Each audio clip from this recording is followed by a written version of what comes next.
I actually was preventive and proactive in my healthcare. And we all have that power. My job then is to go and say, okay, I was able to do it and was successful at it. You can too. My colorectal cancer screening went very well. It was very smooth, staff was great, there was no pain, it was safe, I felt comfortable. To be honest with you, my fears that I had of being sedated and getting maybe potentially bad information, all of those fears were subsided very quickly. Colorectal cancer screening is critical because colon cancer is preventable. It's the second leading cancer killer in the United States, but it doesn't need to be that way because it's largely preventable by finding polyps and removing them before they turn into cancer.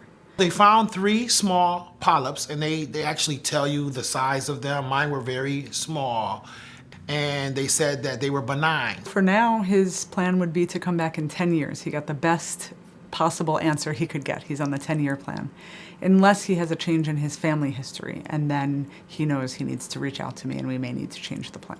A lot of people, including myself, I have a history. My father passed away of stomach cancer. He was very young, he was 60 years old. So for me, that encouraged me to want to go and get this type of test and any other preventive cancer type screening because of my family history. The research shows us that we as Black and brown people are being impacted and affected by this more than any other nationality or population. It's probably not a biological reason. Unfortunately, it's probably more having to do with social determinants of health, meaning lack of access to good quality health care, lack of access to healthy foods. We know that fruits and vegetables decrease the risk of colorectal cancer, whereas red and processed meats increase the risk of colorectal cancer. There's also, other issues with regards to getting to the doctor to get their screening.